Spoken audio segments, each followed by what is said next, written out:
Good afternoon. My name is Tom Garvey. I'm a proud member of the MIT class of 1982, and on behalf of my co-director, John Ivester 77, and our entire cast, I'd like to welcome you to this live Zoom performance of William Shakespeare's Twelfth Night. The actors you'll see today all first met in the MIT Shakespeare Ensemble in the decade or so following its founding by Professor Murray Biggs. For all of us, the ensemble was a pivotal part of our MIT experience as both artistic outlet and social support network, and many of us remained in contact after graduation. So, when the pandemic struck this spring, it seemed only natural to reconnect via Zoom, to read scenes, chat, and in general indulge our love of Shakespeare. And just as the ensemble sustained us during our student days, it began to sustain us again in these uncertain times. Inevitably, a full performance was proposed, and Twelfth Night, the first ensemble production back in 1974, seemed a natural choice. The ensuing rehearsals have brought us to today's Zoom, which should last, if all goes well, about 2 hours and 15 minutes. If you're a Shakespeare neophyte, fear not. There will be the occasional title card to help you keep up with the plot. So without further ado, I'd like you to join us in Illyria, a mythical land ruled by Orsino and Olivia that is lost in sorrow and unrequited love, but is about to be turned topsy-turvy by the arrival of two shipwrecked twins, Viola and Sebastian. We'll begin momentarily, and please join us afterward for a brief Q&A. I hope you enjoy the performance.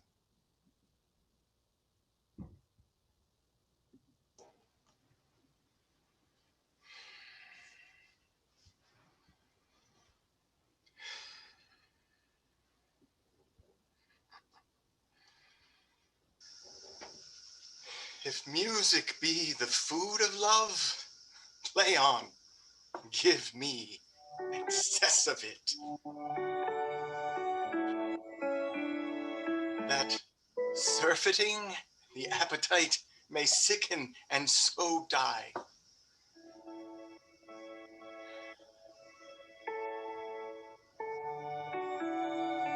That strain again, it had a dying fall. Oh, it came o'er my ear like the sweet sound that breathes upon a bank of violets, stealing and giving odor. Enough! Enough no more! 'Tis not so sweet now as it was before. Oh, spirit of love, how quick and fresh art thou, that notwithstanding thy capacity receiveth as the sea, naught enters there, of what validity and pitch soe'er, but falls into abatement and low price, even in a minute. Oh, so full of shapes is fancy, that it alone is high fantastical. Will you go hunt, my lord? What, Curio? The hart, my lord. Why, so I do, the noblest that I have. Oh, when mine eyes did see Olivia first, methought she purged the air of pestilence. That instant was I turned into a hart, and my fell and cruel desires ere since pursue me. How now? What news from her? Oh, please, my lord, I might not be admitted, but from her handmaid do return this answer. The element itself, till 7 years' heat, shall not behold her face at ample view, but like a cloistress, she will veiled walk, and water once a day her chamber round with eye-offending brine. All this to season a brother's dead love, which she would keep fresh and lasting in her sad remembrance. Oh, she that hath a heart of that fine frame, to pay this debt of love but to a brother. How will she love when the rich golden shaft have killed the flock of all affections else that live in her? When liver, brain, and heart, these sovereign thrones, are all supplied and filled her sweet perfections with one self-king. Away before me to sweet beds of flowers. Love thoughts lie rich when canopied with bowers.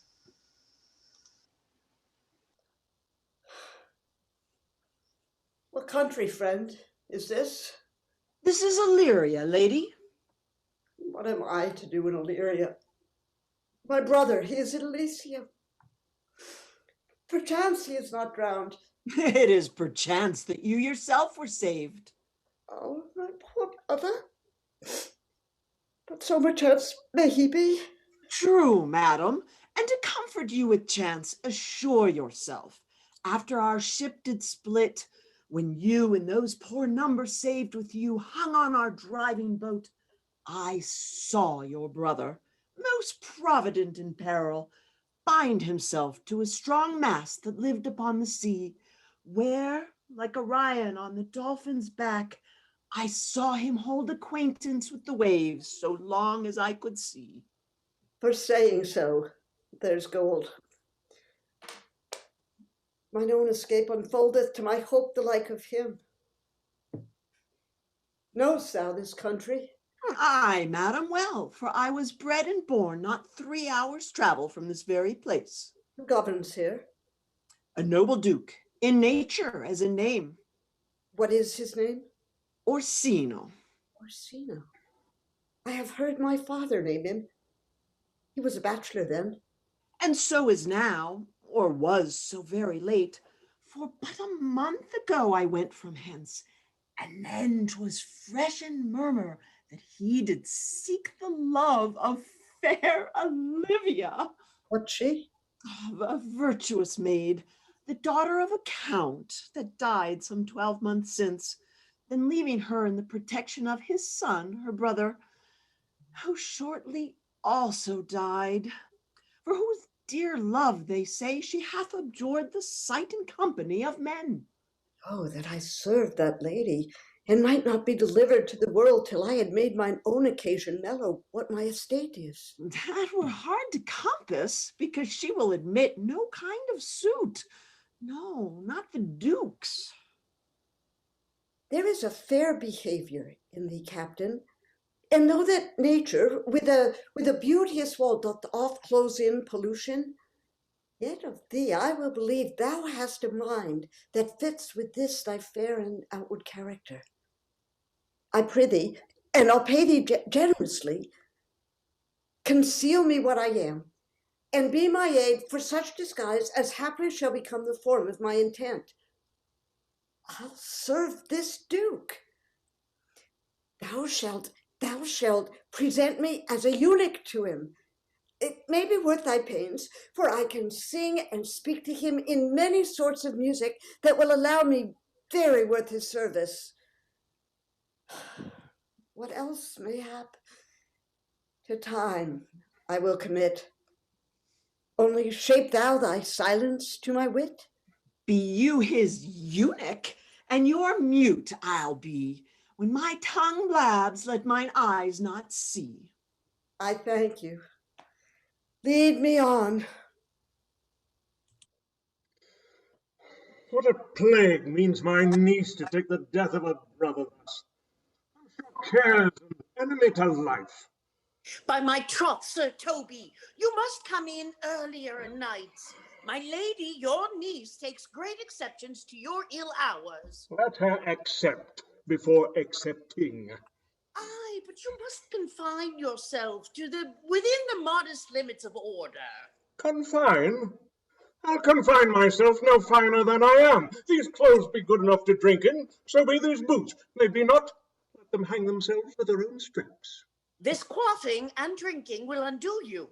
I heard my lady talk of it yesterday, and of a foolish knight that you brought in here to be her wooer. Who? Sir Andrew Aguecheek? Aye, he. He's as tall a man as any in Illyria. What's that to the purpose?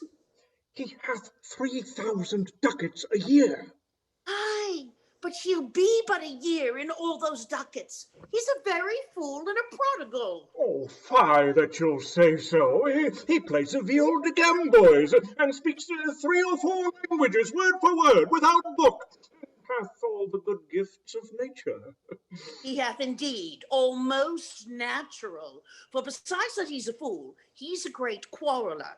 And but that he hath the gift of a coward to allay the quarrellings, He should also be thought to among the prudent that he would quickly have the gift of a grave. By this hand, there are scoundrels and subtractors who say so of him. Who are they? They that add, moreover, he's drunk nightly in your company. With drinking healths to my niece? I'll drink to her as long as there is passage in my throat and drink in Illyria. He is a scoundrel and a rascal who will not drink to my niece till his brains turn to the toe like a parish top. What?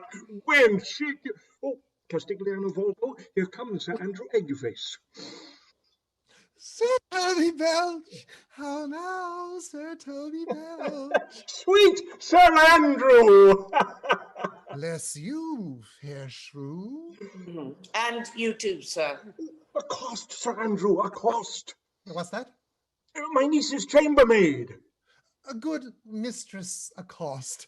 I desire better acquaintance. My name is Mary, sir. A good mistress Mary accost. You mistake, knight. Accost is front her, board her, woo her. By my troth, I would not undertake company. Is that the meaning of accost? Fare you well, gentlemen. The letter part so, Sir Andrew, would I might never draw sword again. If you part so, mistress, I would I might never draw sword again. Fair lady, do you think you have fools in hand? I have not you by the hand, sir. Farewell. Oh, knight! When did I ever see thee so put down? Never in your life, I think. Oh, methinks sometimes I have no more wit than a Christian. But I am a great eater of beef, and I believe that does harm to my wit. No question. I ride home tomorrow, Sir Toby. Pourquoi, my dear knight? What is pourquoi? Do or not do? Oh, I would I had bestowed that time in the tongues that I have in bear baiting. Oh, that I had but followed the arts. Oh, then hadst thou had an excellent head of hair. Why, would that have mended my hair? Oh, past question, for thou seest 'twill not curl by nature. But it becomes me well enough, dost thou? Oh, excellent, like flax upon a distaff. And I hope to see a housewife take thee one day between her legs and spin it off. Faith. I'll home tomorrow, Sir Toby.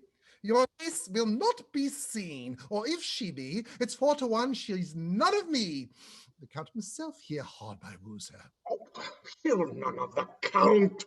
She will not match above her degree, neither in estate nor years. Now, I have heard her swear it. Oh, but tut, there's life in it, man. Stay a month longer. I am a fellow with the strangest mind in the world. I delight in masks and revels sometimes all together. Art thou any good at these kickshawses, knight? As any man in Illyria, whate'er he be. Is thy excellence in a galliard, knight? Faith, I can cut a caper. I think I have the back trick simply as strong as any man in Illyria. Wherefore are these things hid? Wherefore have these gifts a curtain before them? Are they like to date dust, like Mistress Mole's picture? My very walk should be a jig. I should not so much as make water, but in a syncopace. Is it a world to hide virtues in?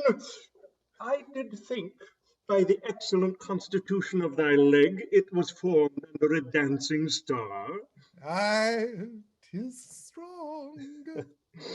Shall we set about some revels? Oh, what shall we do else? Why, let me see the caper. Oh. Higher, higher! Excellent! If the Duke continue these favors towards you, Cesario, you are like to be much advanced. He hath known you but 3 days, and already you are no stranger. Well, either fear his humor or my negligence that you question the continuance of his love. Is he inconstant, sir, in his favors? No, believe me.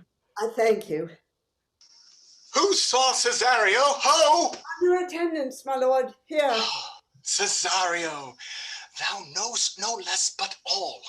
I have unclasped to thee the book even of my secret soul. Therefore, good youth, address thy gate unto her. Be not denied access. Stand at her doors and tell them, there thy fixed foot shall grow till thou have audience. Sure, my noble lord, if she be so abandoned to her sorrow as it is spoke, she never will admit me. Be clamorous and leap all civil bounds rather than make unprofited return. I do speak with her, my lord. What then? Then unfold the passion of my love. Surprise her with discourse of my dear faith. It shall become thee well to act my woes. She will attend it better in thy youth than in an envoy of more grave aspect. I think not so, my lord. Dear lad, believe it, for they shall yet belie thy happy years that say thou art a man. Diana's lip is not more smooth and rubious. Thy small pipe is as the maiden's organ, shrill and sound, and all assemblative a woman's part. I know thy constellation is right apt for this affair. Some 4 or 5 attend him. All, if you will, for I myself am best when least in company. Prosper well in this, and thou shalt live as freely as thy lord, to call his fortunes thine. I'll do my best to woo your lady. Yet a woeful strife. Whoe'er I woo, myself would be his wife. Nay, either tell me where thou hast been, or I will not open my lips so wide as a bristle in way of thy excuse. My lady will hang thee for thine absence. Let her hang me. He that is well hanged in this world need fear no colors. Oh, a good Lenten answer. I can tell thee where was born that saying of I fear no colors. Where, good Mistress Mary? In the wars. And that may you be bold to say in your foolery. Well, God give them wisdom that have it, and those that are fools, let them use their talents. Yet you will be hanged for being so long absent, or turned away.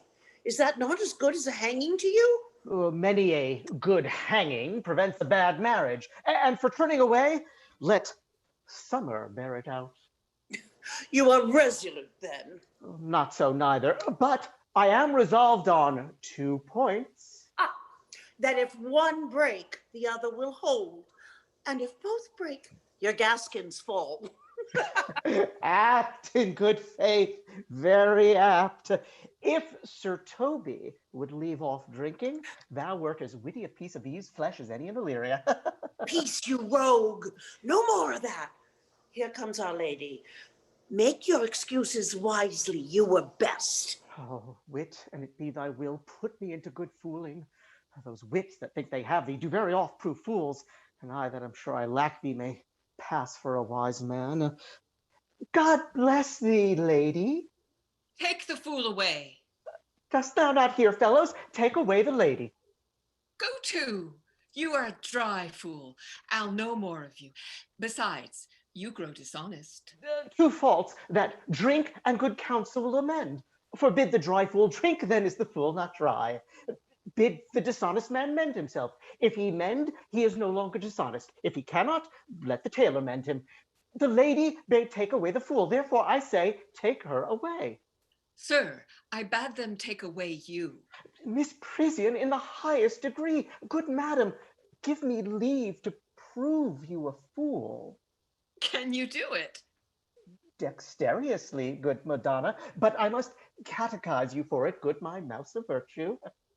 Well, sir, for want of other idleness, I'll bide your proof.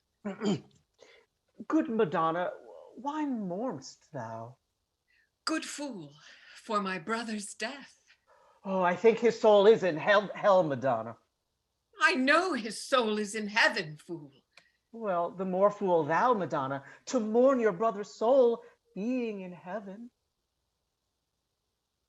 Take away the fool, gentlemen. What think you of this fool, Malvolio? Doth he not mend? Yes, shall do till the pangs of death shake him. Infirmity that decays the wise doth ever make the better fool. God send you, sir, a speedy infirmity, for the better increasing your folly.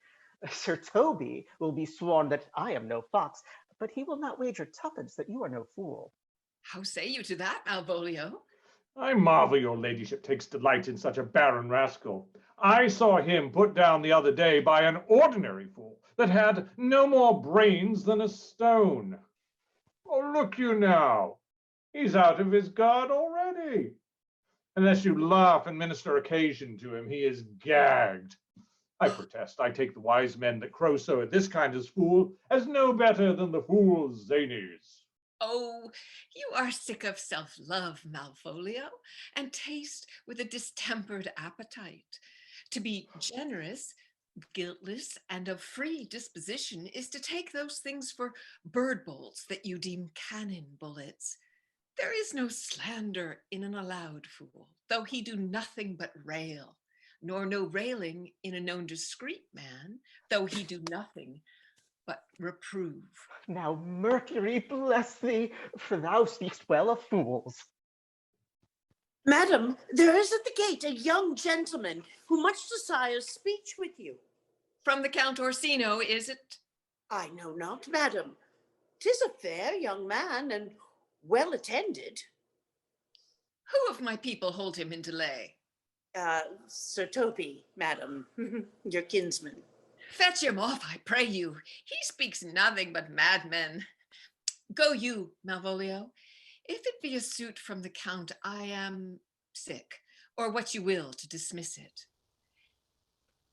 Now you see, sir, how your fooling grows old and people dislike it.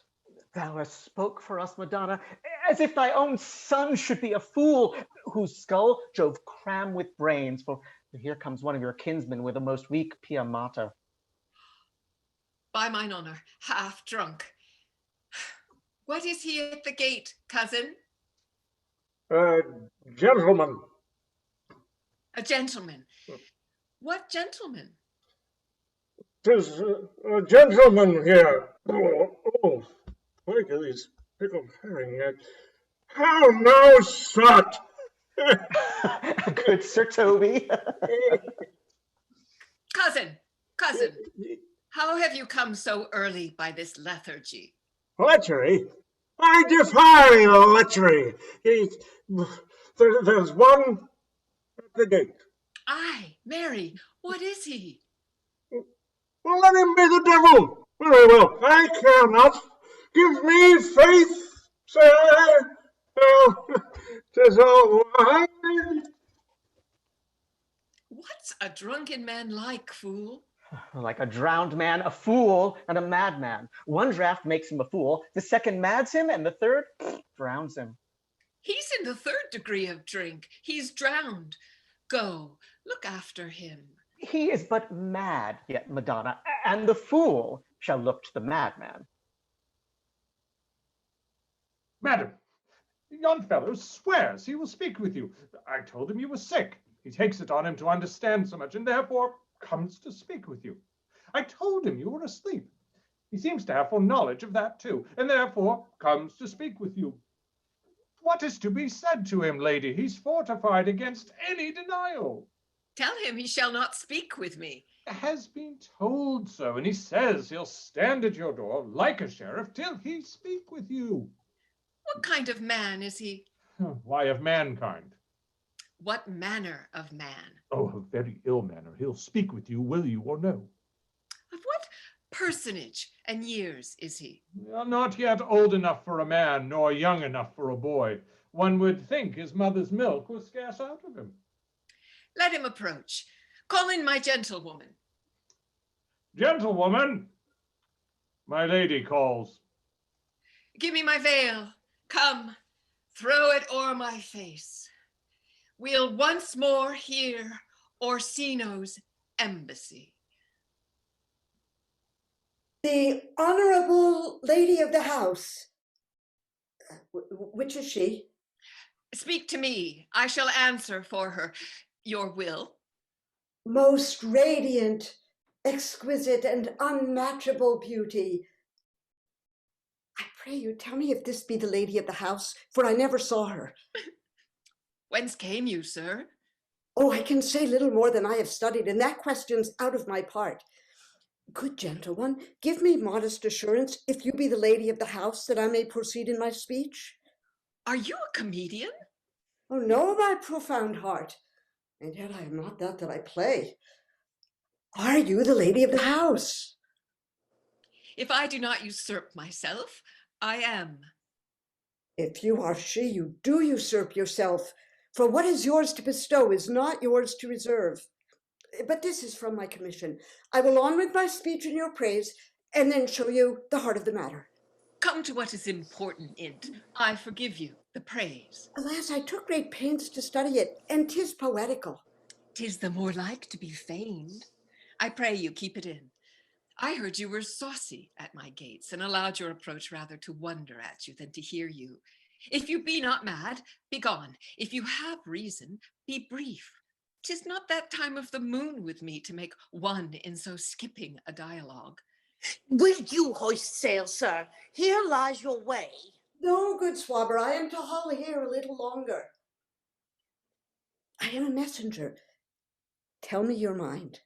Sure you have some hideous message to deliver when the courtesy of it is so fearful. Speak your office. It alone concerns your ear. I bring no overture of war. I hold the olive in my hand. My words are as full of peace as matter. Yet you began rudely. What are you? What would you? The rudeness that hath appeared in me have I learned from my entertainment. What I am and what I would are as secret as maidenhead. To your ears, divinity. To any other's, profanation. Give us this place alone. We will hear this divinity. Now, sir, what is your text? Most sweet lady. A comfortable doctrine, and much may be said of it. Where lies your text? In Orsino's bosom. In his bosom? In what chapter of his bosom? In the first of his heart. Oh, I have read it. It is heresy. Have you no more to say? Good madam, let me see your face. Have you any commission from your lord to negotiate with my face? You are now out of your text. But we will draw the curtain and show you the picture. Look you, sir, such a one I was this present. Is not well done? Excellently done. If God did all. 'Tis ingrained, sir. 'Twill endure wind and weather. 'Tis beauty truly blent, whose red and white nature's own sweet and cunning hand laid on. Lady, you are the cruelest she alive, if you would bring these graces to the grave and leave the world no copy. Oh, sir, I will not be so hard-hearted. I will give out divers schedules of my beauty. It shall be inventoried and every particle labeled to my will as item, 2 lips, indifferent red, item, 2 gray eyes with lids to them, item, 1 neck, 1 chin, and so forth. Were you sent hither to praise me? I see what you are. You are too proud. But if you were the devil, you are fair. My lord and master loves you. Oh, such love should be but recompensed, though you were crowned the nonpareil of beauty. Your lord does know my mind. I cannot love him. Yet I suppose him virtuous, know him noble, of great estate, of fresh and stainless youth, and in dimension and the shape of nature, a gracious person. But yet, I cannot love him. He might have took his answer long ago. If I did love you in my master's flame, with such a suffering, such a deadly life, in your denial I would find no sense. I would not understand you. Why, what would you? Make me a willow cabin at your gate, and call upon my soul within the house. Write loyal cantons of contended love, and sing them loud even in the dead of night.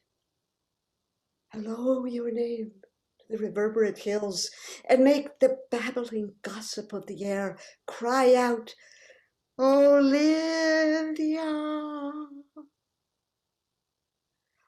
Oh, you should not rest between the elements of air and earth, but you should pity me. You might do much. What is your parentage? Above my fortune, yet my state is well. I am a gentleman. Get you to your lord. I cannot love him. Let him send no more, unless perchance you come again to tell me how he takes it. Fare you well. I thank you for your pains. Spend this for me. I am no feed post, lady. Keep your purse. My master, not myself, lacks recompense. Farewell, fair cruelty. What is your parentage? Above my fortunes, yet my state is well. I am a gentleman. I'll be sworn thou art. Thy tongue, thy face, thy limbs, actions and spirit do give thee fivefold blazon. Not too fast. Soft, soft. Unless the master were the man. How now? Even so quickly may one catch the plague. Methinks I feel this youth's perfections with an invisible and subtle stealth to creep in at mine eyes. Well, let it be. What ho! Malvolio! Here, madam, at your service. Run after that same peevish messenger, the county's man. He left this ring after him, would I or no. Tell him I'll none of it. Desire him not to flatter with his lord. I'm not for him. If that the youth will come this way again tomorrow, I'll give him reasons for it. Hie thee, Malvolio. Madam, I will. I know not what, and fear to find mine eye too great a flatterer for my mind. Fate, show thy force. Ourselves we do not owe. What is decreed must be. And be this so,